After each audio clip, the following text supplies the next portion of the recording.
Oi, gente, boa tarde. Então, a partir desse momento, nós estamos gravando a nossa aula, tá? Entrou pouca gente, né? Mas como a gente vai gravar e colocar lá, o pessoal depois assiste, beleza? Hoje nós vamos falar, então, de tecnologia do leite.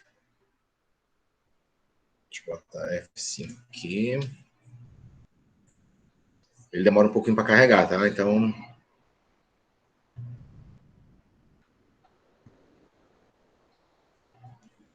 Bem, basicamente, o que a gente estuda na tecnologia do leite é a forma de obtenção e o processamento do leite para o consumo humano.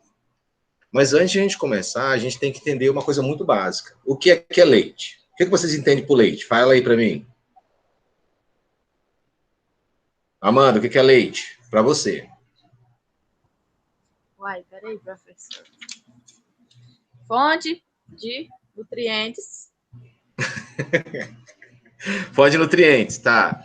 Mas os outros alimentos também são fonte de nutrientes. Felipe, que é leite? Pamela. Uai, um produto que a gente obtém da vaca, rico em cálcio. Tá. Seria Então assim? não existe leite de égua, não existe leite de porca, não existe leite de cadela, não existe leite humano? Dos animais em geral. Expressei mal. Não existe leite da búfala? A gente toma leite de búfala fêmeas. também. Tá? O que é leite, Pamela?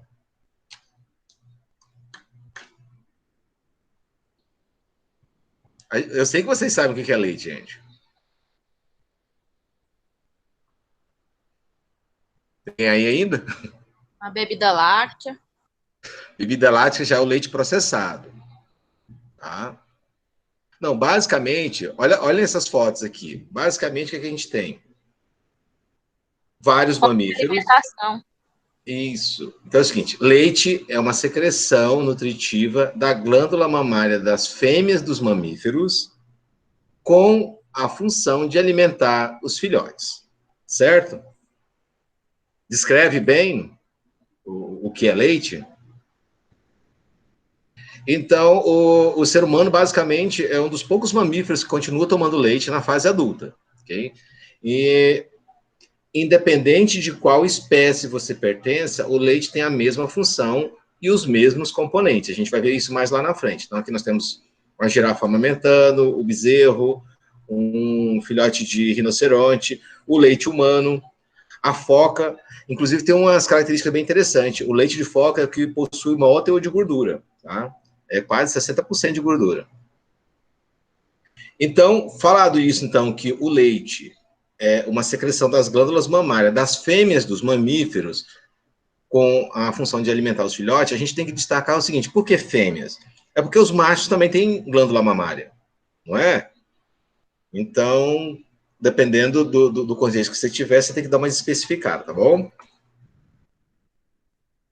O leite, ele é obtido de que maneira? É preciso que a fêmea entre num estado, né, de parição, de prenhez, tenha o parto e, nesse processo, desencadeado um processo fisiológico hormonal que dá a produção do leite e desencadeia a liberação desse leite para o filhote.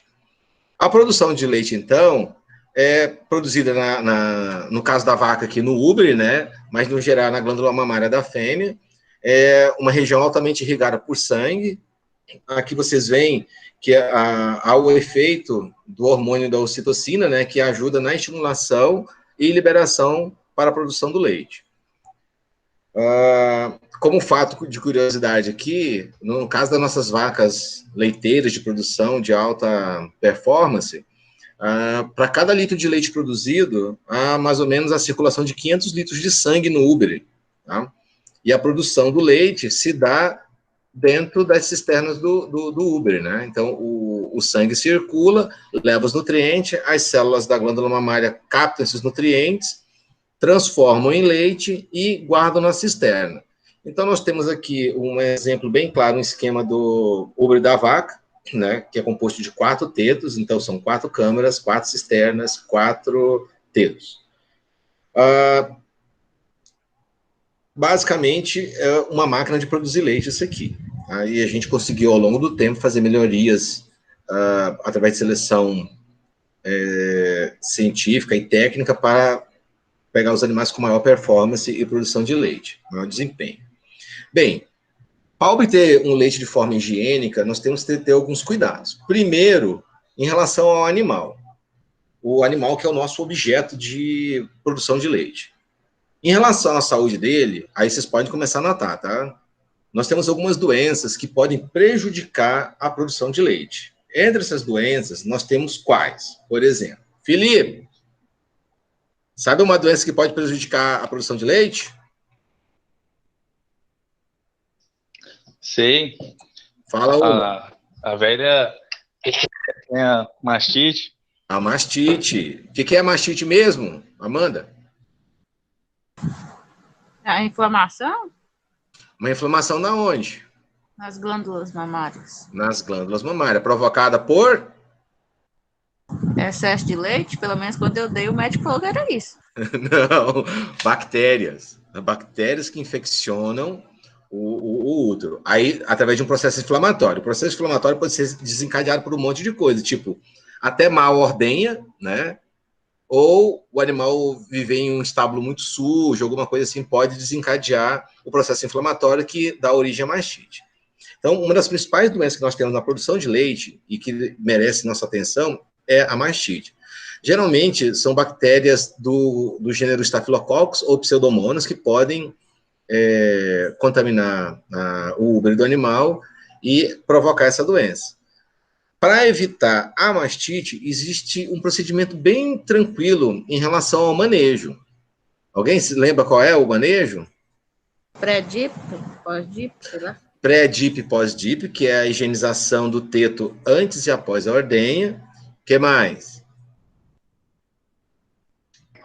A desinfecção da ordenha, a limpeza dela também. A desinfecção da ordenha, o sistema, como é que a gente fala? A higiene do sistema de ordenha, né? Que alguém sabe o nome do sistema de ordenha que a gente tem na escola ali? Ordenha mecânica, né? E como é que é o nome do sistema de limpeza dessa ordenha? Alguém sabe? Não. Vocês já fizeram o bovino, gente? Só para perguntar, só para saber. Não, tá. Então chama CIP. Não. Chama CIP. C-I-P. Clean in place. Tá? A palavra em inglês, clean in place. Clean in place significa limpeza no local. Ou seja, o sistema de ordenha mecanizada, ele coleta o leite e não tem contato humano, né? E nem com o ar. Ele sai do teto do animal, entra na tubulação e vai para um depósito, um tambor, um tanque. Depois, para limpar esse sistema, também tem os produtos que você vai colocando em circuito fechado e ele vai limpando a água quente, a água morna, a água fria, detergente ácido. Não é assim? Vocês já viram a limpeza da ordenha lá, né? Ok? Então, tudo isso ajuda a manter a limpeza a evitar a mastite. Outra coisa também que a gente tem que falar é, por exemplo, o arraçoamento do animal após a ordenha. Por quê? Por que a gente dá ração para o animal depois da ordenha e não antes? Para não modificar. Para não deitar. Para ela não deitar. Evitar porque o teto do animal... Deixa eu voltar aqui para o slide anterior. O teto do animal, vocês veem que é um canal, né? Tem a cisterna e tem um canal aqui, tá? E esse canal desemboca no esfíncter, que é a ponta do teto, aquele buraquinho do teto. Esfíncter são os músculos circulares, tá? São orifícios. Então, o que acontece? Logo após a ordenha, esse esfíncter, que é esse orifício do teto, ele fica aberto durante uns 15, 20 minutos. Se o animal se deitar, por exemplo, para ruminar, pode ser que sujeira entre aqui e provoque a inflamação que causa a mastite, entendeu? Então, você tem que evitar que o animal se deite. O que nós fazemos, então? Adotamos o processo de arraçoamento pós-ordenha. Ordenha o animal, terminou, bota ele para comer, porque aí ele come em pé, ok? E dá mais ou menos 15, 20 minutos para o esfíncter fechar. Isso cai na prova, tá? Vamos lá, saúde do animal. Falamos só de mastite. Qual outra doença de importância para a produção de leite? Doença bovina. Vamos falar dos bovinos agora, porque é o nosso principal foco. Brucelose. Pamela, o que é brucelose? Vamos lá, gente, tem que ser rápido. É porque ela tá no serviço, pessoal, que ela tá atendendo. Ela tá no serviço? Quem mais entrou aí depois? Eu não tô conseguindo ver a sala. Quem? A Juliette. Juliette. Quem é brucelose, Juliette?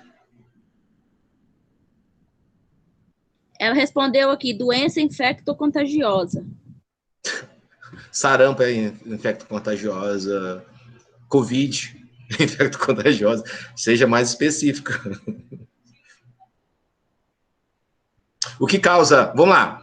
Brucelose, então, é uma doença de importância. Ela é provocada por uma bactéria, né? Chamada... Brucella abortus. Brucella abortus. Isso se caracteriza principalmente pelos animais que se contaminam apresentarem alto índice de abortagem, né? Eles abortam os fetos e acaba não prejudicando a produção, porque se não tem parto, o animal não produz leite, então acaba sendo prejudicado. Como ela é altamente contagiosa e inclusive pega em humanos, ela passa a ser uma doença de importância para nós, né? Prejudica muito a produção de leite, tá? Inclusive o leite, se for tomar leite cru, você pode pegar a brucelose, sim, gente. Por isso que a gente não recomenda essa brincadeirinha de tomar leite ao pé da vaca, tá? Tão bom. Pois é, também achava. Outra coisa, existe uma prevenção para isso, né? Como é que a gente faz para prevenir brucelose? Vacina? Vacina as fêmeas, em qual idade? 8 meses. Não, antes disso. 8 meses já está quase cobrindo ela, já. Do terceiro ao sexto mês, não é? Gente, vocês podem consultar a internet, tá? Para tirar as dúvidas. Então, vamos lá. Nós já falamos de mastite, falamos de brucelose. Qual outra doença de importância para a produção de leite? Tem uma que a vacinação é obrigatória. Aftosa. Aftosa. O que é aftosa? Cri, cri, cri. Aftose, então, é uma doença que acomete os animais de casco bipartido, né? Então, não só bovinos, mas, por exemplo, cabritos, suínos. E alguém sabe por que essa característica de animais de casco bipartido terem predisposição de pegar aftosa e os ungulados, igual os cavalos, os asininos, não?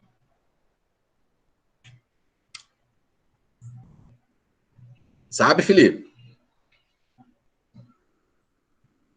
Não, essa eu não sei, não lembro. Então, é porque os animais de casco bipartido têm uma membrana. Já viram o casco do boi, né? Tem uma membrana molinha entre os dedos, né? Entre os dígitos. Quando ele anda no pasto, sempre tem uma microferida ali. Então, se ele estiver num local que tem contaminação com aftosa, esse pode ser o local de entrada da contaminação. Tá? E a outra pergunta que eu tenho para vocês é o seguinte: a aftosa, ela não mata o animal. Vocês já viram alguém falar assim, nossa, minha vaca morreu de aftosa? Não. Por quê? Ela realmente não é uma doença fatal para o animal, porque ela provoca aquelas aftas na boca, o animal para de comer, e como ela transmite muito rápido, o animal não se alimenta, ele não produz, tá? É basicamente o efeito dessa doença. Mas ela é considerada muito grave, tanto que quando aparece surto de aftosa, a Vigilância Sanitária e o Ministério da Agricultura utilizam uma ferramenta chamada rifle sanitário. Vocês já ouviram falar? Eu não. Alguém sabe o que é rifle sanitário? É o seguinte, onde o Ministério da Agricultura determina que qualquer local que for detectado um animal ou animais com infecção confirmada, tá? Por aftosa, um raio de 5 quilômetros, todos os animais de casco bipartido têm que ser abatidos e enterrados, independente de estar contaminado ou não. E aquela região passa a fazer parte de uma zona de isolamento que é totalmente controlado a entrada e saída de animais para ela, tá? Então, ela é considerada, apesar de não ter tipo, uma gravidade para o animal, ela é tratada como uma doença altamente perigosa, tá? Porque ela prejudica o Professor, rebanho. Goiás, Oi, que teve alguns casos de febre aftosa, não foi? teve. Infelizmente, a gente ainda tem produtores que compram a vacina e não vacinam o animal. Eles compram a vacina em terra, joga fora e fica com a notinha para quando o fiscal passar, ele está dizendo que vacinou o animal. Tá? Infelizmente tem isso. E outra coisa também, essa doença ela nem pega em humanos, só 3% da população humana tem predisposição para ter aftose. Ela é muito rara em seres humanos. A Juliette está perguntando que já viu falar que é melhor incinerar do que enterrar. É melhor ou não? É porque o senhor não está Não, vendo. eles falam o seguinte: se você puder queimar, incinerar e enterrar, é melhor. Tá? Mas geralmente o que eles fazem? Eles abatem os animais todos, cavam uma vala bem grande, botam os animais lá dentro, joga cal e enterra. Tá? Basicamente é isso. Então, nós já falamos aqui de mastite, brucelose, aftosa. Tem outra doença aí? Tem. Professor, como é rifle o quê? Rifle sanitário. Tá? Todos os animais num círculo de 5 quilômetros ao redor do foco têm que ser abatidos. Animais de casco bipartido, tá? Suínos, caprinos, ovinos. Acho que até o viadinho do Cerrado entra nessa, viu? Mais uma coisa para eu passar medo no meu voo. Tadinho dele. Então, olha só, a outra doença também que a gente tem, ela está ligada a uma carência alimentar, em que o gado, quando não recebe uma certa suplementação alimentar, ele começa a lamber carcaças que ele encontra no pasto. E pode dar essa doença. Alguém sabe qual doença é essa? Botulismo. Botulismo, muito bem. Botulismo provocado por Clostridium botulino. Clostridium botulino. Gente, ó, o Clostridium botulino ele é mais conhecido para nós da área de alimentos porque ele contamina também alguns alimentos, tipo conservas de palmito, quando não são bem cozidas, né? Ele pode desenvolver nesses ambientes, nessas conservas. Por quê? O Clostridium botulino, ele é anaeróbico, facultativo. Então, assim, ele tanto vive com oxigênio como vive sem. E ele suporta ambientes com alta acidez. Então, quando você prepara uma conserva de palmito, por exemplo, ele suporta bem mesmo. E ele é termotolerante, ele suporta muito calor.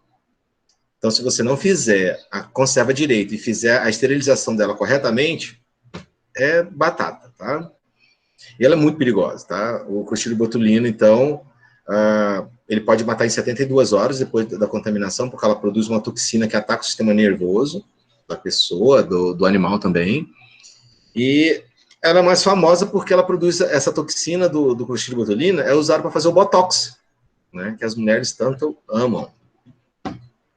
Foram 5 doenças? 4? Quantas foram aí? Mastite, brucelose, aftosa, essa última que a gente falou agora? Foram 4. Botulismo, 4. Mais uma, de importância. Tuberculose? Tuberculose. Tuberculose parece incrível, né? Mas é uma das doenças que acomete os animais, principalmente os bovinos também, e ela é detectada no abate do animal. Quando abate, é uma das doenças que são procuradas durante a inspeção das carcaças, se tem traço de tuberculose. Porque ela é A contagiosa Juliette para o falou humano. professor aqui, ó. A aspirose, para produção, coisa não é tanto não, porque ela tem como vetor o rato, né? Então, a gente não tem muito caso de leptospirose em bovinos, não é tão comum, não. Mas as principais são essas 5 que a gente citou agora. Só que aí, essas são doenças... Ah, tem uma, gente. Vou dar as características dela. O animal... o animal começa a se tremer todo, ele perde a capacidade de movimento, ele não consegue se levantar, quando ele se levanta, ele fica tremendo todo, o corpo todo chacoalha, parece Parkinson em seres humanos. Mas é provocado pela alimentação. Que doença é essa? Ela tem um nome científico bem joia. Alguém sabe o que é encefalopatia espongiforme? É a doença da vaca louca? É a doença da vaca louca. Alguém sabe o agente causador da doença da vaca louca?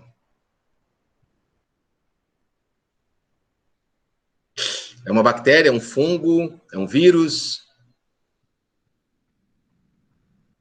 Eu acredito que seja uma proteína, não? É uma proteína modificada chamada prion, ok? E o perigo dela é porque o animal que é alimentado com o resto de outros animais, igual farinha de sangue, farinha de osso, farinha de carne, né? Ou cama de frango, no caso, que é uma coisa muito comum em bovino, essa proteína modificada entra no sistema proteico do animal para formar os tecidos, atinge o sistema nervoso, o animal tem aquelas características todas que a gente viu. E se nós, seres humanos, comermos essa carne com o prion, a gente pode absorver esse prion e a gente ter a doença da vaca louca. Olha o perigo que é. É incrível isso, né? Então, ela também pode ser considerada uma zoonose. Ela é uma zoonose, tá? Só que ela não tem um agente biológico, né? Igual as outras doenças. Ela tem como é que a gente vai falar? Um agente químico. Vamos considerar a proteína um agente químico. Tem gente entrando aí, gente? Eu tô só ouvindo barulhinho. Eu não sei se estão pedindo para entrar. Deixa eu dar uma... Se o pessoal está pedindo permissão, aparece para vocês? Acho que estão Não. pedindo, viu? Porque não mudou ninguém aqui, não. Aumentou, não. A minha internet só caiu. Ah, então é isso. Só aparece para mim, então, que eu sou coisa da sala. Por isso que eu estava querendo ficar com o celular ligado aqui, mas com esse barulho não dá certo, não. O barulhinho do... Deixa eu ver quem está tentando entrar aqui. Só um minutinho, gente. Talvez se você ficar e desligar o microfone do celular, talvez Eu funcione. já desliguei. Ou Não abaixar deu o volume certo. do telefone. Abaixa o volume dele. Eu Abaixa baixei o volume dele então, todinho. tudo. Tá todo... É o Thiago tá pedindo para entrar. É o Thiago? Oh, meu Deus do céu, peraí.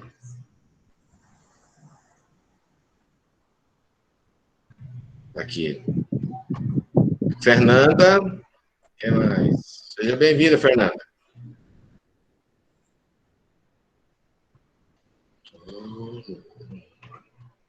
Agora que ela entrou, professor. Não, eu tô ouvindo o barulhinho, gente, só que eu não, igual eu falei para vocês, quando eu tô apresentando, eu não consigo ver quem Podia tá ter querendo um entrar, jeito quem tá pedindo. As pessoas aceitar. Tá, não, eu vou fazer o seguinte, ó. Eu vou botar meia tela.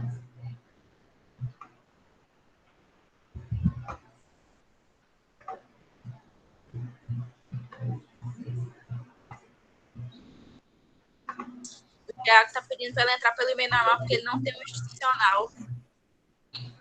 Quem? O Thiago. Ô, grilo. Já tem 10 anos que ele tá na escola.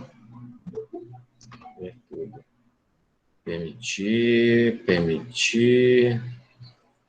Sejam bem-vindos aí, meninos.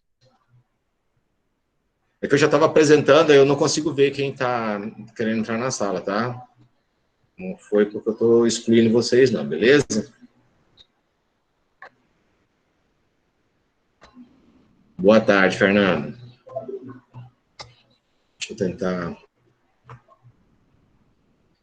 Gente, vocês estão conseguindo ver a apresentação ainda? Sim. Beleza. Eu vou passar nesse formato aqui, fica melhor, tá dando para ler? Então, olha só, a última doença que a gente falou foi a encefalopatia espongiforme, né? Isso. Nós estamos no item saúde aqui, tá? Nós estamos nesse item aqui, ó. Item saúde. Saúde do animal. Bem, eu acho que basicamente são essas doenças que a gente falou: mastite, brucelose, aftosa, tuberculose e botulismo e encefalopatia espongiforme, que é a doença da vaca louca.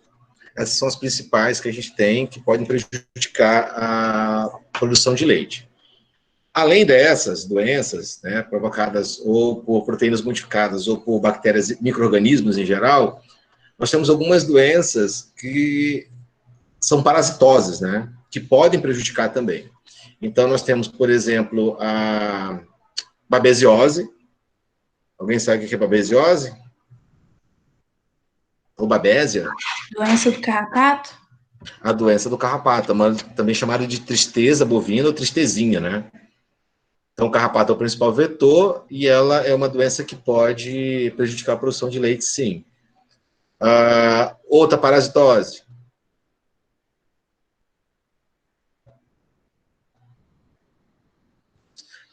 Lembrando, gente, que as parasitoses a gente pode ter duas categorias, né? As endoparasitas e as ectoparasitas, certo? Então, o carrapato é considerado uma ectoparasitose. Tem o berne, que prejudica a produção de leite também, né? Como? As verminoses, que são as endoparasitas, né? Basicamente, nós vamos ter de verminoses aí o quê? Tênia. Qual é a tênia que ataca o bovino mesmo, hein? Alguém lembra? Saginata. Saginata, porque a tênia sólio ataca os suínos, né? Suínos. E as duas têm como hospedeiro intermediário ser humano. Então, nós estamos no sal mesmo. Se não pegar do porco, pega da vaca. E a tênia, no caso, no bovino, a tênia saginata, ela provoca uma doença chamada...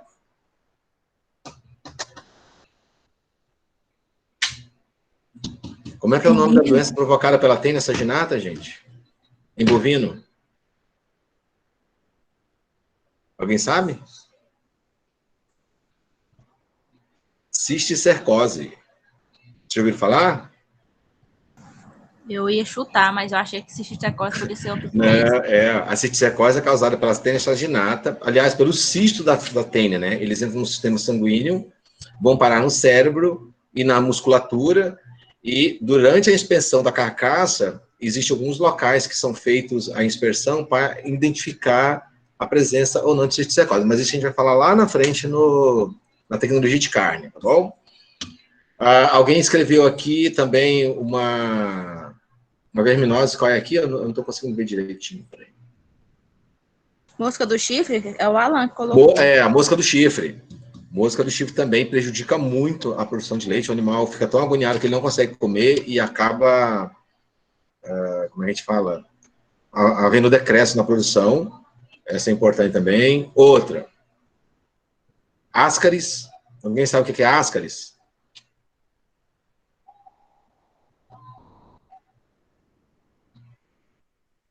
Oi? Ascaris é o verme, a gente chama de lombriga ela. Ascaris lumbricoides. Tá? Também prejudica, porque ele pode até, dependendo da infestação, pode entupir o sistema digestório do animal e ele ficar constipado. É bem perigoso também. Quem já bateu o animal em casa assim já deve ter visto os intestinos cheios de verme. Tem bastante. Bora ver. Outra endoparasitose, ectoparasita, famoso do chifre, berne, carrapato. O que mais? Gente, esqueci de uma doença. Febre maculosa. Febre maculosa é pelo carrapato também, né? Carrapato estrela. Não, é transmitida pelo morcego, hematófago. Como é que é o nome da doença? É a raiva, seria? Raiva. Tá? Essa também é importante. No Brasil, né, parece que tem 200 espécies de morcego e só 4 são hematófagas, se eu não me engano, ou 3 são hematófagas. Tá? E, tipo assim, só essas que podem causar prejuízo para nós. Beleza. Então, em relação à saúde, nós falamos das doenças, das parasitoses e de alguns cuidados que a gente tem que ter. Aqui vocês veem essa foto do úbero do animal. Isso aqui também é um problema sério que pode prejudicar a qualidade do leite, tá? Para nós que trabalhamos com ordenha, existe a qualidade do animal em relação à sujidade do úbere, tá? Vocês conhecem bem a nossa bovina, não conhece? Sim. Isso. De acordo com a escala de sujidades aqui, em qual score tá as nossas vacas? No score 1, tipo vaca holandesa na Suíça. Score 2. Score 3 ou score 4? 3, 4, às vezes 2. Eu chutaria um 6, cara. que nem tem na escala, tá? Não, mas realmente, a gente tem um problema sério, porque o nosso pasto aqui, ele é muito sujo, né? E essa condição é muito ruim. Por mais que você faça pré-dip e pós-dip, ele não mata. Todo o processo de desinfecção, ele tem uma eficiência. Então, tipo assim, ele é 95%. Então, de eficiência. Então, ele tem 5% de não eficiência. Se a carga bacteriana estiver muito alta, 5% é alto também, do que vai sobrar ainda que sobrevive, ok? Então, a gente tem que ter cuidado com isso aqui também. Alguma dúvida até aqui na parte de doença? Não, né? Próximo slide. Ah, tá. Falar do operador aqui. Estou esquecendo. Estou pulando aqui. A gente falou de saúde, vamos falar de raça. As principais raças de produção de leite, né? No caso da bovina aqui, a gente tem o Gia leiteiro, a holandesa. Que vaquinha bonitinha essa aqui? Jersey. Jersey. A holandês vermelha e branca. E temos alguns animais que não fazem parte do nosso hábito de consumo de leite, né? Por exemplo, mas no sul e na Europa eles consomem muito leite de ovelha, e no Nordeste se utiliza muito leite de cabra, que são tão bons quanto o leite de vaca, ok? Mas pelo hábito do brasileiro não são tão consumidos assim. Então, nós temos as raças de produção. No caso aqui da Gir, ela é de dupla aptidão, que a gente fala, né? Ela tanto serve para a produção de leite quanto para a produção de carne, tá? A alimentação do animal. Na produção de leite de alta performance, é o seguinte, o animal só produz o que come, ok? Se for um animal de alta performance, você não suplementar ele com os nutrientes que ele precisa, ele não consegue retribuir para isso em forma de produção, ok? Então, a alimentação é um fator ultra importante. Bem, operador que a gente fala é o cara da ordenha, o ordenhador, tá? Ele é essencial para manter a qualidade do leite, tanto na ordenha mecânica, quanto na ordenha manual. E esse é um dos problemas sérios, porque o Brasil, a gente não é tecnificado ainda. 80% dos produtores de leite fazem ordenha manual ainda, ok? E isso é um problema sério para nós. Adivinha por quê?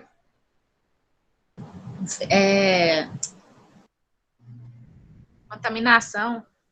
Contaminação, maus hábitos de higiene.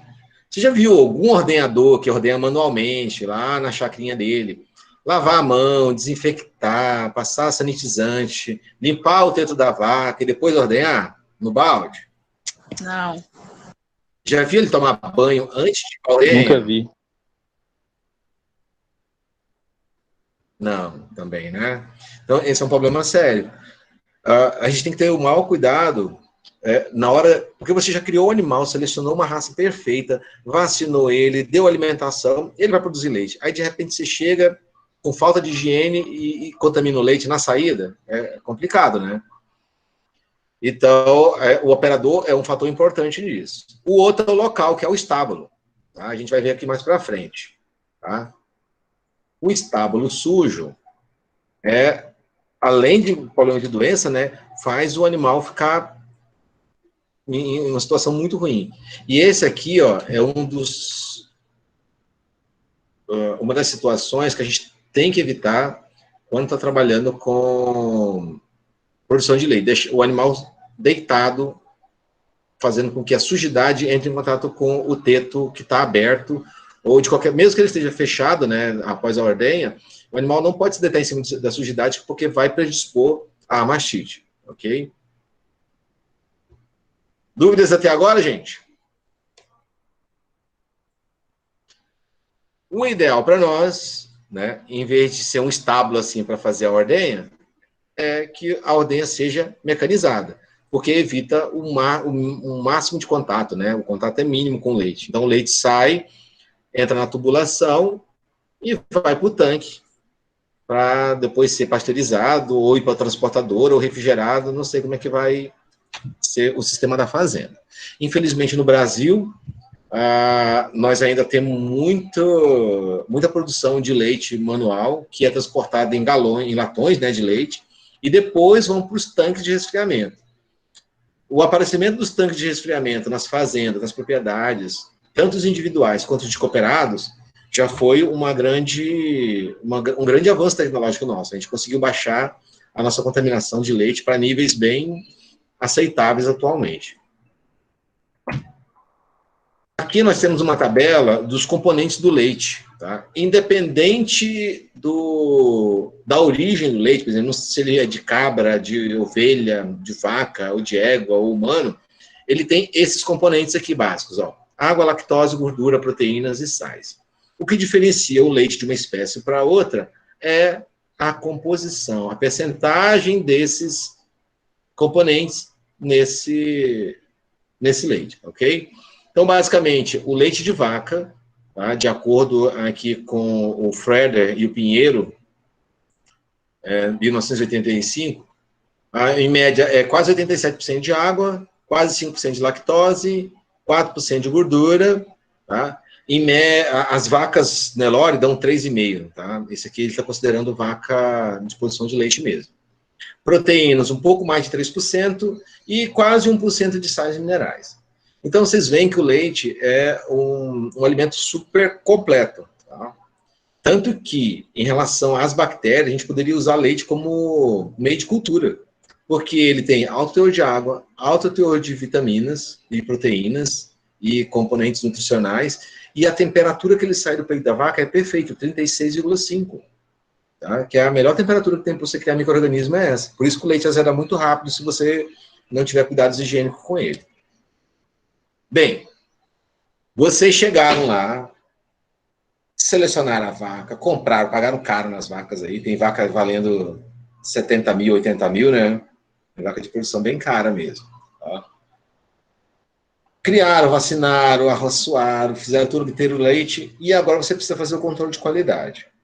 A qualidade do leite, então, é feita através de análise. A primeira análise que a gente faz no leite é o alizarol. Alguém já viu o alizarol? Você tem um fotinho, tem aqui. Já vi, já. Pois é. A primeira análise, ela é considerada uma análise qualitativa. Anotem isso aí, porque nós temos análises qualitativas e análises quantitativas, tá? A análise qualitativa, ela vai só te dizer se o leite está bom, ruim ou normal, tá? E a análise quantitativa, ela vai te dar um valor, tipo, ó, a acidez do leite é tanto, o pH do leite é tanto, entendeu? O teor de gordura é tanto. Então, essa é a primeira análise, é uma das mais baratas que tem.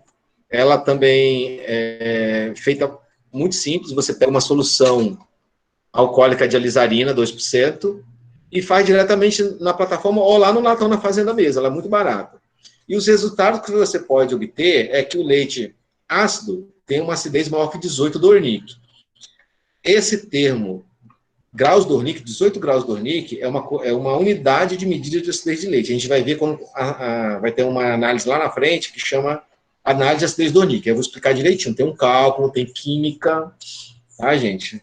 Espero que vocês estejam bons nessa parte. Se o leite tiver ácido, a alizarina, que é vermelha, vai ficar amarela. E por causa do álcool, quando ela entra em contato com o leite, ela forma grumas, ela forma uma coalhada, tá bom? Por quê? O leite, quando está ácido, a proteína fica muito instável por causa do ponto isoelétrico dela. Quando entra em contato com o álcool ou quando você aquece, se o leite estiver ácido, ele coagula, né? Ele vira uma coalhada. Então, esse é um indicativo aqui. Então, pôs a alizarina no leite, ficou amarelo e apresentou grumos, leite ácido, tá? Mas eu não sei quanto, eu só sei que a acidez está maior que 18 Dornick, 18 graus Dornick. Se o leite estiver normal, a acidez vai estar entre 15 e 18 graus Dornick. E a cor que resulta lá, eles chamam de vermelho de tijolo. Mas, na verdade, é uma cor de leite com Todd. Todo mundo já tomou leite com Todd aqui, né? Então, é basicamente aquela cor. A gente devia estar no laboratório agora fazendo essa prática, tá, gente? Essa aula do no laboratório, tem lá o alizarol, a alizarina.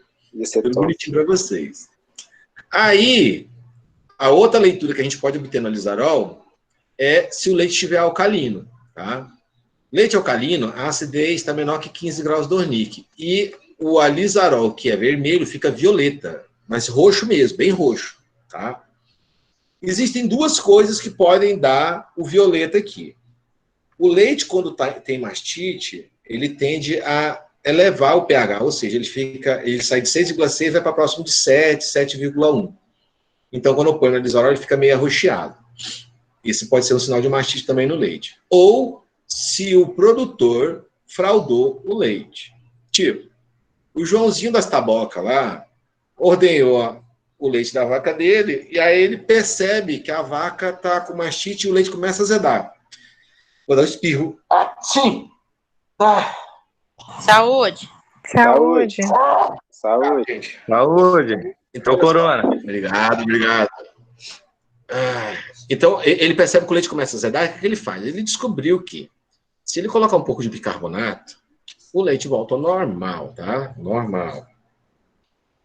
E aí, só que ele não sabe calcular o negócio, aí ele coloca demais. E se colocar demais, na hora que eu fizer o lisorol, eu pego fraude por adição de neutralizante, tá? Danadinho. E geralmente os neutralizantes usados aqui são bicarbonato de sódio, cal, gesso, deixa eu ver qual outra coisa que pode usar para neutralizar o leite. Tem muita bagunça, gente, que dá esse violeta aqui, tá? Bicarbonato para trazer lá da roça para Ceres. Soda cáustica de fazer sabão, neutraliza o leite, tá? Mas eu vou ensinar vocês como calcular a neutralização certinha, tá? Aí envolve química, para que você faça a padronização e faça esse leite ficar normal, tá? Mas não é fraude não, tá?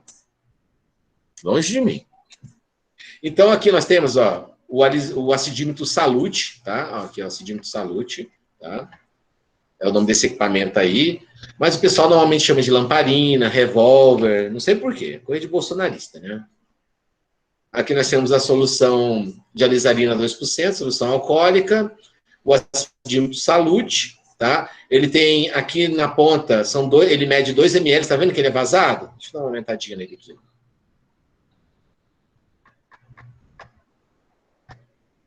Estão conseguindo ver aí? Tá vendo aqui esse detalhezinho? Uhum. Sim. Você vira isso bem na vertical mesmo, tá? Coloca a solução de alizarina aqui dentro, por esse parafuso aqui, tampa ele. Aqui você vai ter 2 canais, tá? Quando eu viro ele na vertical e mergulho essa ponta no leite, ele dosa 2 ml aqui. Ao ter virado, o alizarol que está aqui, ele escorre e vem aqui para cima e dosa 2 ml também. No fundo dessa borracha preta, eu tenho 2 orifícios. Num vai sair o alizarol, 2 ml dele, e no outro furo de baixo, os 2 ml de leite. Eu aparo dentro de um copinho ou de um becker pequeno, mexo, mistura o leite com o alizarol, e aí eu tenho aquelas cores lá bonitinhas. Amarelo se o leite tiver ácido, com grumos, né? Amarelo com grumos se tiver ácido. Vermelho tijolo ou cor de Todd se ele tiver normal. Tá? Então, o leite estando ácido, olha aqui, ó, as cores. Eu vou ampliar para vocês verem as cores direitinho, tá? Estão conseguindo ver? Sim. Então, aqui, ó. Isso, ótimo. 6,6 é o pH normal do leite, tá? Ele é levemente ácido. Até porque, naturalmente, quando a vaca produz o leite, ela já tem uma quantidade de ácido lático presente nele, não foi por causa de contaminação, não. E aí, conforme as bactérias que contaminam o leite começam a se reproduzir, elas vão consumindo a lactose, que é o açúcar do leite, e produzindo ácido lático. Então, quanto mais bactérias tiver, mais lactose elas consomem, mais ácido lático elas vão produzir. E o leite começa a azedar. Então, tipo assim, começou a ficar amarelado, saiu do vermelho tijolo, começou a ficar amarelado, começou a apresentar grumo, o leite já está ácido. Aqui já está Malk 18 Dornick, tá? E aqui já está bem ácido mesmo. Apresentou pH 7, por exemplo, essa cor já meio arroxeada, assim. Sinal que pode ter mastite ou fraude. Se deu violeta mesmo, acima de 7,5, é fraude, tá? Aí você já recusa o leite. Fraudes por adição de neutralizante, a indústria não pega. Ela penaliza o produtor, ok? Ele tem que ser penalizado mesmo. Alguma dúvida até aqui? Não, né? Você falou que era meio vermelho tijolo, parece mais um leite com Todd, se tá parecendo mais é um leite com Nesquik. É por causa da cor mesmo, sabe? Mas quando a gente olha pessoalmente lá na aula prática, vocês teriam visto direitinho a cor que é. Fica uma cor de Todd mesmo, tá? Mas tudo bem. Olha para essa cor aqui e diz que é Todd, tá? Bem, aquela ali é a análise qualitativa, que é a acidez de alizarol, análise de alizarol. Agora vem a primeira análise, que é quantitativa, ou seja, eu fiz o alizarol, o leite está ácido, eu só sei que ele está maior que 18, né? Maior que 18 aqui. Mas eu preciso saber o quanto que isso está maior que 18, tá? Porque, dependendo do que aconteceu, a indústria fazer uma neutralização nele, fazer ele voltar para dentro dessa faixa de 15 a 18 graus Dornick aqui. Agora, se ele tiver alcalino, não tem jeito. O leite tem que ser recusado, beleza? E o que é a acidez Dornick? É basicamente uma titulação ácido-base usando hidróxido de sódio. Tá? A gente usa soda cáustica para fazer isso aqui. Só que na química a gente não chama de soda cáustica, né? A gente usa hidróxido de sódio, que tem alto teor de pureza. Então, o que a gente faz? O Robert Dornick, que a gente fala de Dornick, desenvolveu a escala de medida em graus Dornick presente no leite. Então, assim, cada grau Dornick equivale a 0,01 grama de ácido lático por 100 ml de leite. Tá? Aliás, gente, é por litro de leite, tá? Por litro. 1000 ml. Ou, você poderia dizer também, tá, que 1 grau Dornick é igual a 0,001 gramas de ácido lático por 100 ml, não é? Acho que sim, hein? Eu acho que sim. Bem, nós temos essas duas... Eu gosto de colocar essas duas referências porque é o seguinte. Quando que eu vou usar que grau Dornick é 0,01 gramas de ácido lático por litro? E quando que eu vou usar que ela é 0,001 gramas de ácido lático por 100 ml? Quando eu estou trabalhando com volumes muito pequenos, eu uso essa relação aqui, por ml, tá? Deixa eu até botar aqui 1 litro, fica mais fácil. Tá? Já assim? Quando eu estou trabalhando com volumes pequenos, eu uso essa relação direta. Quando eu estou trabalhando com volumes muito grandes, que é o normal da indústria, né? Utilizar lá 10 mil litros de leite, 50 mil litros de leite, 100 mil litros de leite, a gente trabalha com essa relação aqui, ok? Então, basicamente, nós temos uma solução de hidróxido de sódio 0,1 molar, que a gente chama de solução Dornick, ok? Utiliza o indicador ácido-base fenolftaleína, eu acho que vocês fizeram isso em química geral, né? E 10 ml de leite. Então, como é que é feita essa análise? Eu pego um Erlenmeyer de 125 ml e pego 10 ml e titulo com hidróxido de sódio. Lembre o seguinte, então aqui, ó, tá o leite com a fenolftaleína, 10 ml de leite com 4 gotas de fenolftaleína, e aqui na bureta vai vir o hidróxido de sódio, que é a solução do NIC 0,1 molar, tá? E aí eu começo a pingar. Quando ele vira de branco para rosa, é sinal que não tem mais ácido lático presente no leite. Aí eu vou, anoto o volume gasto de hidróxido de sódio, de solução Dornick. E essa relação é o seguinte, olha o que acontece. Deixa eu ampliar aqui para vocês verem direitinho. Tá vendo aqui, destacado? Essa é a equação de neutralização do ácido lático do leite pelo hidróxido de sódio. Então, o ácido lático do leite é neutralizado pelo hidróxido de sódio, formando lactato de sódio e água. Ok? Então, para cada uma molécula de ácido lático que eu tenho, eu gasto uma molécula de hidróxido de sódio.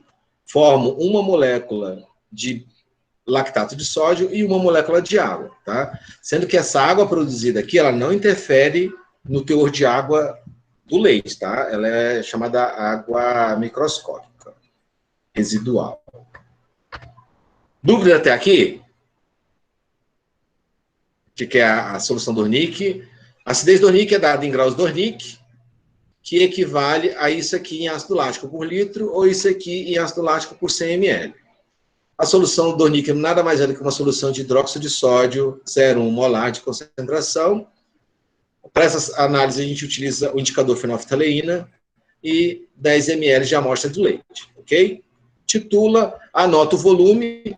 Para cada 0,1 ml que a gente gasta, para cada tracinho daquele que a gente gasta de hidróxido de sódio lá, na titulação, equivale a 1 grau Dornick. Tá? Então, por exemplo, se na hora que você está titulando gastou 1,5 ml, equivale a 15 graus Dornick. Gastou 1,7, 17 graus Dornick. E assim vai, tá joia? Bem, a acidez do leite, então, ela vem da presença das bactérias. Já tem ácido lático presente no leite mesmo, normal. Mas as bactérias, ao contaminarem o leite, elas consomem a lactose e produzem ácido lático. E quanto mais bactérias tem no leite, mais lactose vai estar sendo consumida e mais ácido lático vai estar sendo produzido. E o leite azeda muito rápido. Então, nós temos a relação aqui. 1 grau Dornick é 0,001 gramas de ácido lático por 100 ml de leite ou 0,01 gramas de ácido lático para 1 litro de leite. Vamos fazer cálculo? Todo mundo gosta de cálculo, né? Não. Não. Sim. E química. Tanto que química é ótima, gente. Vamos ver. Vamos lá. Qual é a quantidade de ácido lático presente em 20 litros de leite com 18 graus Dornick? Olha, 18 graus Dornick, esse leite está como? Está ácido, está normal, está alcalino? Normal. Sério? Ácido. Ácido, tá? É, gente. Esse leite está ácido. Olha só. 20 litros de leite com 18 graus Dornick. Quanto de ácido lático tem nesse leite? Aí o que eu faço? Transformo 18 graus Dornick para gramas de ácido lático por litro. O meu volume aqui não é em litro? É. Certo? Então, eu vou usar essa relação aqui, ó. Cada grau Dornick equivale a 0,01. Como eu tenho 18, né, 18 vezes 0,01 dá 0,18, não é? Sim. Faça na calculadora de vocês. Transformando, 1 grau Dornick equivale a 0,01 gramas de ácido lático para cada litro. 18 graus Dornick vai equivaler o quê? 0,18, não é? Exatamente. Exatamente. Então, assim, 18 Dornick é 0,18 gramas de ácido lático para cada litro de leite. É uma regrinha de 3. Se eu tenho 0,18 gramas de ácido lático para cada litro de leite, em 20 litros, eu vou ter X. Aí eu multiplico 20 vezes 18, dividido por 1, dá 3,6 gramas de ácido lático nesses 20 litros. Tá certo? Uhum. Então, dentro desses 20 litros, com 18 graus Dornick, tem 3,6 gramas de ácido lático. Sabendo disso, eu já posso começar a calcular quanto que eu vou usar de um produto para neutralizar essa acidez, tá? Vamos para a química.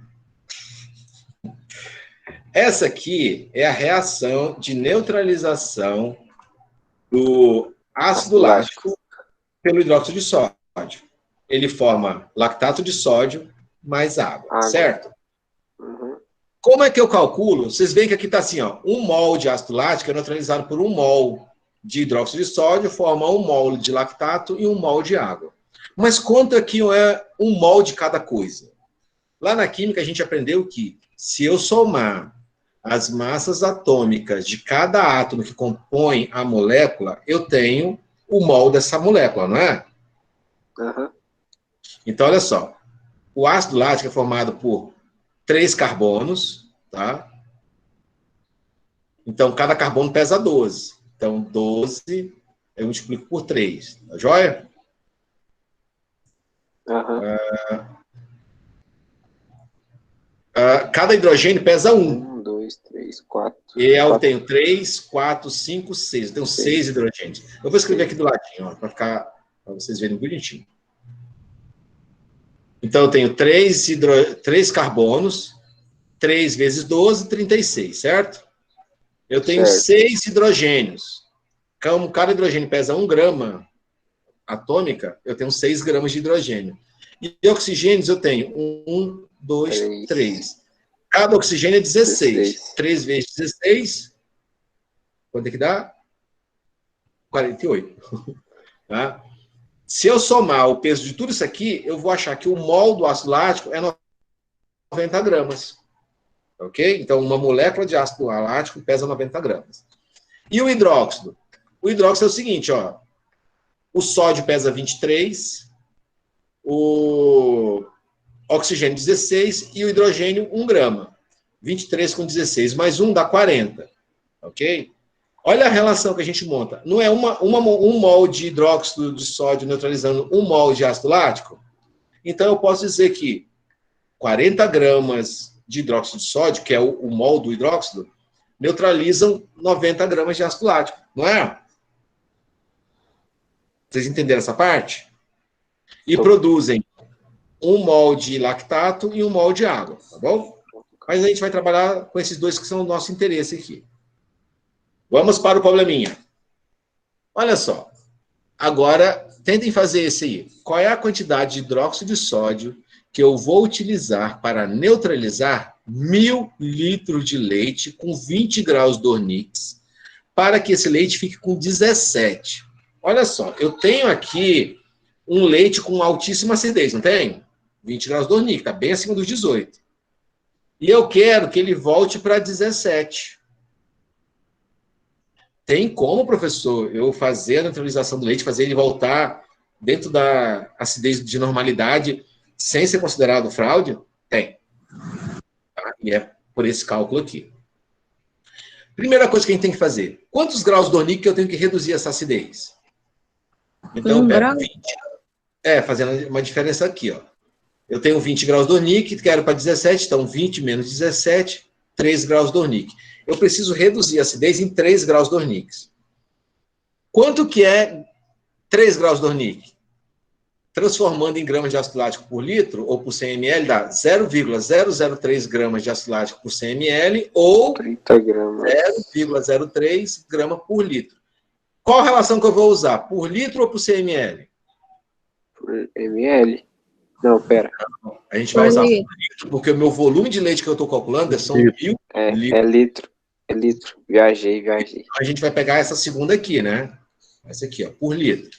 Então, se eu conseguir reduzir 0,03 gramas de ácido lático em cada litro, eu já vou estar de boa. Então, assim, se eu preciso reduzir isso aqui por litro, tá?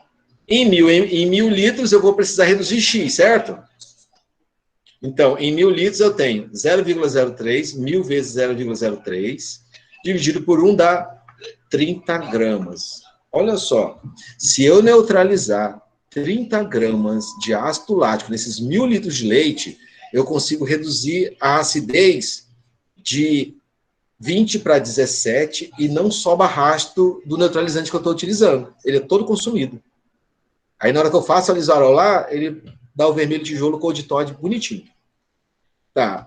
Qual é o neutralizante que eu estou usando? Hidróxido de sódio, certo? E ele pesa quanto? 40. Não é? Lembra aquela relação que a gente achou? Que 40 gramas de hidróxido de sódio neutraliza 90 de ácido lático? Uhum. Aí eu venho aqui, ó, 40 gramas de hidróxido de sódio neutraliza 90 de ácido lático. Para neutralizar os 30, eu preciso de X. 13,33. Aí eu faço a regrinha de 3 e descubro que 13 total, o X dá 13,33. Se eu pegar 13,33 gramas de hidróxido de sódio, tá, que ele é um sal, jogar nesses 1000 litros de leite aqui com 20 graus Dornick, depois de eu terminar de agitar e eu for fazer a acidez dele, eu vou encontrar 17. Ué, professor, mas não vai sobrar soda, hidróxido de sódio na substância? Não. A quantidade que você jogou vai ser totalmente consumida, vai baixar a acidez, esse hidróxido de sódio que reagiu com o ácido lático vai se transformar em lactato de sódio, que é um sal inerte, ele não tem sabor, não deixa cheiro nem nada, e vai produzir aquela água molecular que não vai interferir no teor de água do leite, tá joia? E aí você tem um leite normal, beleza? Só que é o seguinte, professor, então só passa a ser fraude a partir do momento que eu erro o cálculo e em vez de eu conseguir deixar meu leite normal, eu deixar ele alcalino. Tá, é que eu tento te explicar um outro detalhezinho. Por exemplo, a indústria faz isso que eu estou te mostrando para vocês aqui todos os dias. Vocês lembram que a alimentação do animal faz com que a composição do leite varie durante as estações? Então, tem no período das águas o leite está mais ralo, durante a seca o leite fica mais concentrado, não é assim? Sim. Então, isso acontece com a acidez do leite também. Naturalmente, ela vai variando. A indústria que fabrica, por exemplo, iogurte. Para fazer meu iogurte, eu preciso que o leite esteja com 16 graus Dornick. Se o leite chega com 15, ele tem que colocar ácido lático para ele chegar para 16 para ele usar para o produto dele. Se o leite chega com 17, ele tem que reduzir para 16, entendeu? Então, a indústria trabalha com um padrão. Ela tem que padronizar o produto dela. O produto que ela produz hoje ser igual ao que ela produzir amanhã e igual ao que ela vai produzir daqui a 6 anos, entendeu? Isso é padronização. Então, ela faz essa jogada todos os dias. E aí você vê aqueles alarmistas chegando, nossa, a indústria de leite bota soda no leite. Põe, mas não sobra soda. O problema é que o produtor que não conhece isso aqui e alguém contou para ele que se ele jogasse soda no leite, o leite ia ficar bom, ele pega aquela soda de fazer sabão e não essa soda pura, o hidróxido de sódio puro que a gente usa no laboratório, ok? Então vocês veem que é um processo muito simples, tá? Agora eu quero que vocês façam o seguinte. Esses exercícios aqui, ó, eu vou pegar essa apresentação e colocar lá no muro, tá bom? Eu quero que vocês resolvam esses exercícios. Isso aqui que vocês estão vendo, alguém conhece essa unidade? Eu nunca vi. Hectolitros? Não sei, não. Hectolitros. Ou Olha. seja, o Sistema Internacional de Medidas, tá? Onde a unidade de capacidade é litro. A unidade de volume é metro cúbico, a unidade de área é metro quadrado e a unidade de distância de comprimento é metro, tá bom? E de massa é grama. Bem, eu tenho 2.300 hectolitros de leite com 18 graus Dornick, quero passar para 15 usando hidróxido de sódio. Eu escrevi soda aqui, mas eu não gosto disso aqui não, tá? Vou botar hidróxido. Beleza? Calcule quanto de hidróxido eu tenho que fazer. Alguém conhece essa unidade aqui, KL? Não. Quilolitro. Eu ia falar isso. Um quilolitro são 1.000 litros. Um hectolitro são 100 litros. Tá? Uhum. Deixa eu ver se eu tenho aqui, gente, ó. Olha, próximo slide. Tá no próximo slide, ó. Litro é a unidade de medida, tá vendo? Para capacidade. E grama para massa. Então, ó, a primeira unidade que apareceu lá é hectolitro, então 10 vezes 10 dá 100 litros. Quilolitros são 1.000 litros, ó. 10 vezes 10 vezes 10, tá vendo? Uhum. Se eu for nessa direção, eu vou multiplicando, tá? E se eu vier na direção contrária, eu venho dividindo.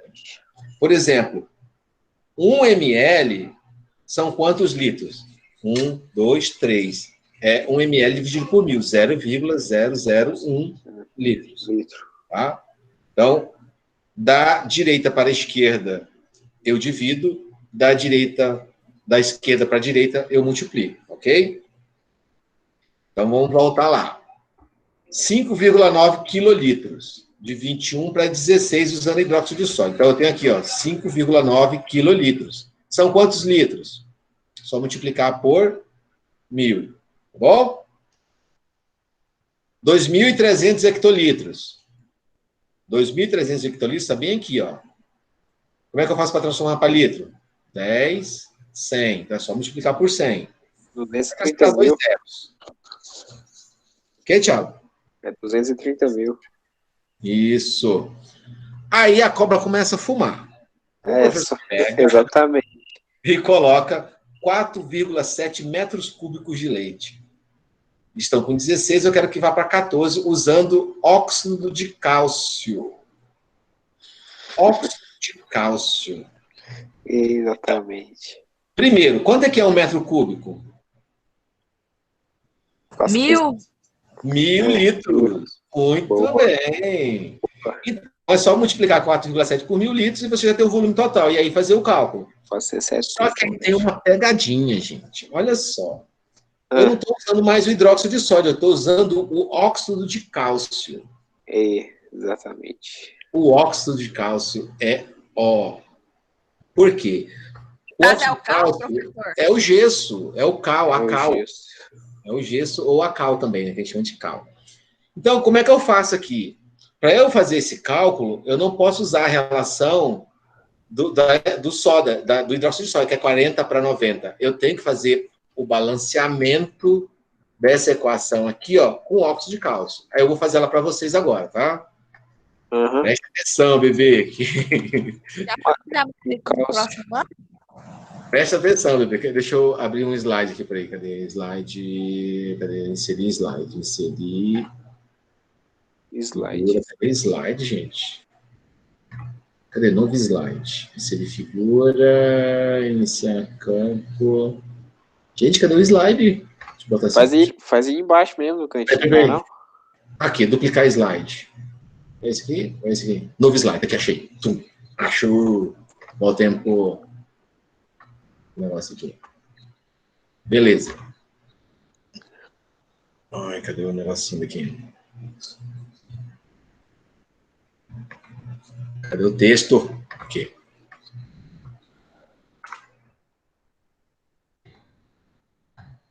Ó, esse que eu tenho aqui é do hidróxido, né? Só que eu não tenho hidróxido lá, né? Eu tenho óxido de cálcio. Ok? Óxido de cálcio. Olha só.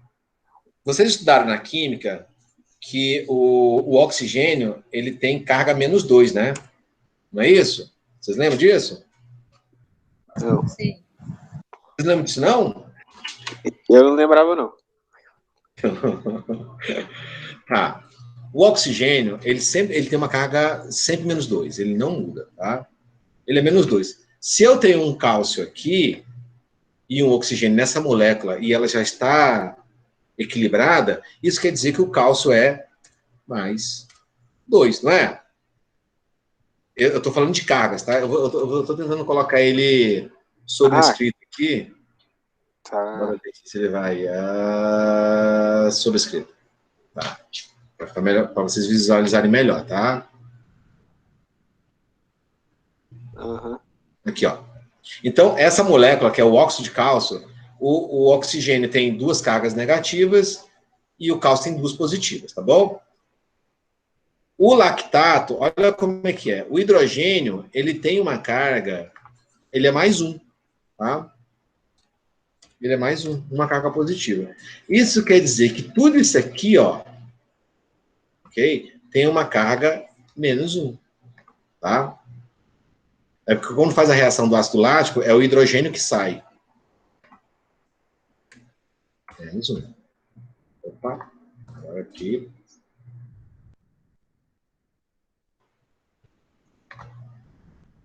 Beleza? Então, na hora que... Nossa, o que está acontecendo aqui? Vou montar texto. Tá. Então, olha só. Na hora que eu reagir, o positivo de um reage com o negativo do outro, tá? Então, por exemplo, o cálcio não é o positivo? Certo? Certo. Ele vai se reunir aqui, ó, com o lactato. Ele vai tomar o lugar do sódio aqui, ó. Então, eu vou ter o cálcio +2, certo? Aham. Aqui, ó. Vou ter o cálcio +2 e esse aqui, ele é -1, não é? Mas a molécula, ela não pode ficar assim. Por quê? A molécula não pode ficar assim? Ela tem que equilibrar as cargas. Ok? Uhum. Olha só, aqui tem -1 e aqui o cálcio é +2. Ok? Porque esse cálcio reagiu com esse lactato aqui, ó. Tá? E esse hidrogênio vai reagir com a água. Tá bom? Para formar H2O. Beleza? Só que ele vai estar assim, né? +2. Não é isso que a gente tem ali?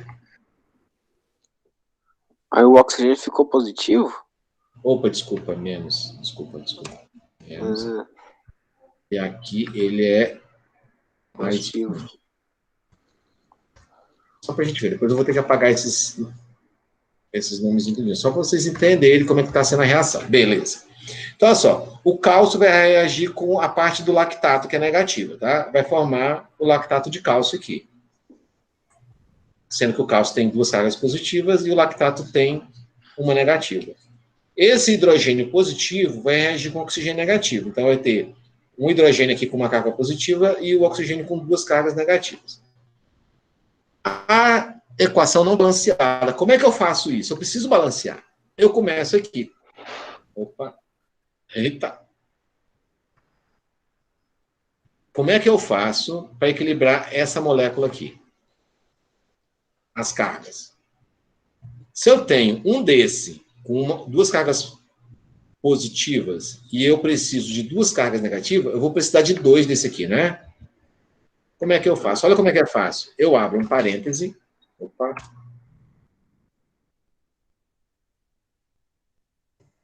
Parêntese. Comentar textos. Eu abro um parêntese. Tá? Abro um parêntese e coloco o quê? Como é que eu faço para ter 2 aqui? Eu boto sobrescrito ou subscrito? Subscrito.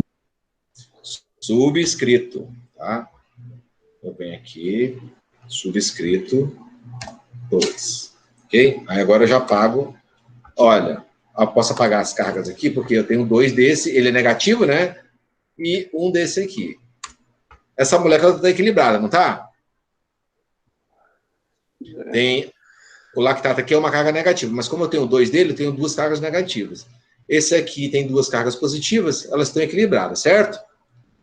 Esse lactato, na química, você lembra? Tudo que tem de um lado da reação tem que ter do outro? Ah, lembro. Pois é. Então é o seguinte, se eu tenho 2 lactatos do lado de cá, eu tenho que ter 2 lactatos do lado de cá, não é? Uhum. Certo? Certo. Esses 2 lactatos estão me cedendo, cada um deles, um hidrogênio, não é? Ah, vai ficar 2 hidrogênios. Então, aqui eu tenho 2 hidrogênios. Esses 2 hidrogênios vão se reunir com o oxigênio para formar a água. Aí sim. Opa, peraí. Ctrl Z.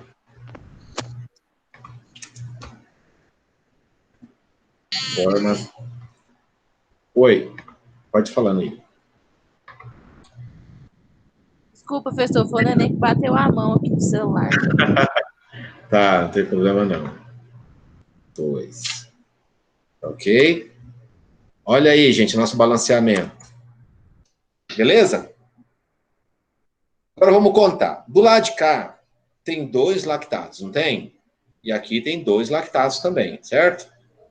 Do lado de cá tem um cálcio. Aqui, do lado de cá, tem um cálcio.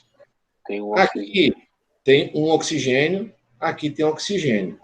Esse lactato me cedeu 2 hidrogênios e eles estão aqui. Então, essa molécula está equilibrada, certo? Certo. Só que acontece o seguinte.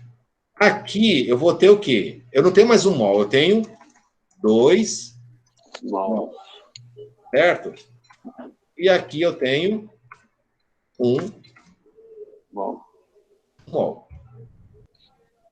Viram aí? Ok?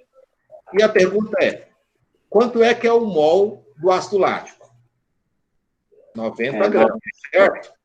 Vezes 2, porque eu tenho 2 moléculas dele, certo? Certo. 180, 360. Então, olha só, nessa reação aqui, 2 moléculas de ácido lático foram neutralizadas, então 180 gramas de ácido lático. E quanto de cálcio? Você sabe que o oxigênio é 16 e o cálcio é 40 na tabela periódica. Então, o mol dele é quanto? 56. É 40? Gramas, 56, é 40. 39,90 alguma coisa, 89, se eu não me engano. Tá? Então, olha só, eu posso dizer que 180 gramas de ácido lático são neutralizadas por 50 gramas de óxido de cálcio. Tá joia? Sim. Quando você for resolver aquela questão aqui, tá? Você vai calcular o quanto de ácido lático precisa ser neutralizado. Opa, quanto de ácido lático eu tenho que neutralizar, você vai achar quantas gramas de ácido lático. Aí, em vez de usar aquela reação 40 para 90, você vai usar 180 para 6 para 180, tá? 180. E aí eu vou deixar para vocês aqui, ó, para vocês brincarem em casa. Essa foi do óxido de cálcio, tá? Aí vocês vão copiar essa mesma molécula aqui e fazer para o alumínio, hidróxido de alumínio, A cobra fumando. a cobra fuma. Nossa, você é tão legal, professor. Ah, eu sou ótimo. Vocês vão fazer para o hidróxido de magnésio. Hidróxido de magnésio todo mundo conhece, né? A gente usa... Tem até um remédio, leite de magnésia. Ele é a base de hidróxido de magnésio e hidróxido de cálcio, tá? Ótimo para queimação quando tá grávida. Exatamente, já tomou muito. Ok? E usa também para neutralizar leite, tá?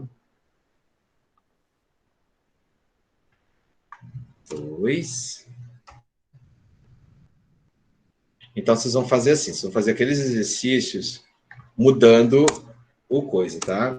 Tem o cálcio aqui. O neutralizante. Cálcio, hidróxido de cálcio.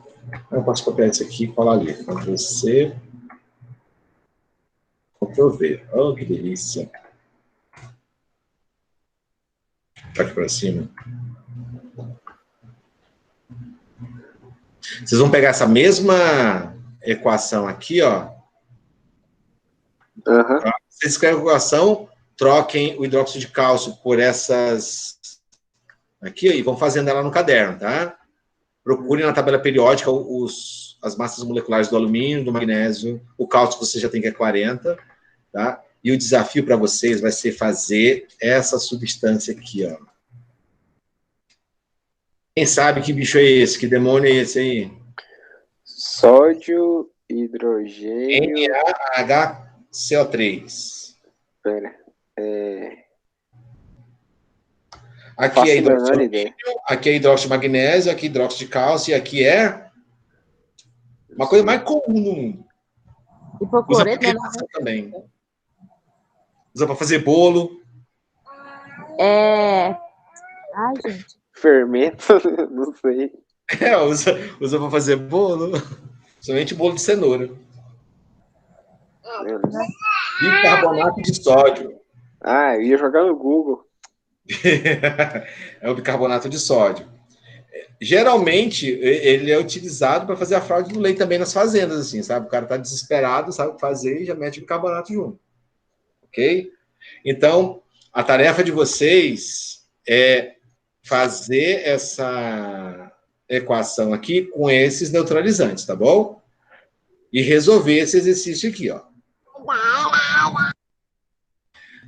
Certo. Desafio. Viu, gente? Esse aqui é um desafio, ó. A letra D. Qual a acidez final? Vocês lembram que essas três aqui de cima, a letra A, B e C, eu sei qual é a acidez inicial, eu sei qual é a acidez final e eu quero descobrir quanto do neutralizante, certo? Essa aqui, olha o que ele pergunta. Qual é a acidez final de 2.000 litros de leite que estavam com 18 Dornick e sabendo-se que eu gastei 160 gramas de hidróxido. Eu já sei quanto que eu gastei de hidróxido, eu sei quanto que o meu leite estava ácido, eu quero saber, depois que eu coloquei esses 160 gramas, quanto que deu a acidez final. Na aula presencial, não é muito difícil, nessa sala de aula, eu dou 1 ponto nessa questão, para quem resolver ela em 5 minutos. Querem testar agora? Quem vai ganhar o ponto primeiro? Não é injusto, porque o meu menino deixa eu fazer, nem. Mandinha, se eu te disser que o mundo não é justo. É verdade. Amanda, faz igual eu, põe pra eu dormir na hora da aula. Não vou fazer isso não, gente, tá? Só é injusto também, não tá todo mundo. Só faça o seguinte, ó. Na sexta-feira, eu vou marcar uma live e a gente vai resolver esses exercícios, tá? Vou resolver para vocês aqui, para ninguém ter dúvida. Mas tentem fazer em casa, tá bom? Ah, demorou, então. Mas vai rolar o pontinho? Então, sexta-feira rola o pontinho, então. Não, dessa vez não tem como rolar pontinho, não, tá? Ah. Porque eu gosto de estimular a competição. Aí não vai ter competição, não tem como fazer. Ou seja, você gosta da discórdia, né? Eu quero ver a quebradeira, bicho. Então tá. Tá joia, gente. Ó, obrigado pela presença de vocês, tá? A gente se encontra, então, na sexta-feira à tarde. Ok? 2 horas. Isso, vai ser esse mesmo link. Pode já ficar com esse link aí. Eu vou usar ele para todas as nossas aulas. Ok? Então, beleza, então. Abração, fiquem com Deus. Falou, Deus. Falou. Tchau, tchau. Um abraço. Outro.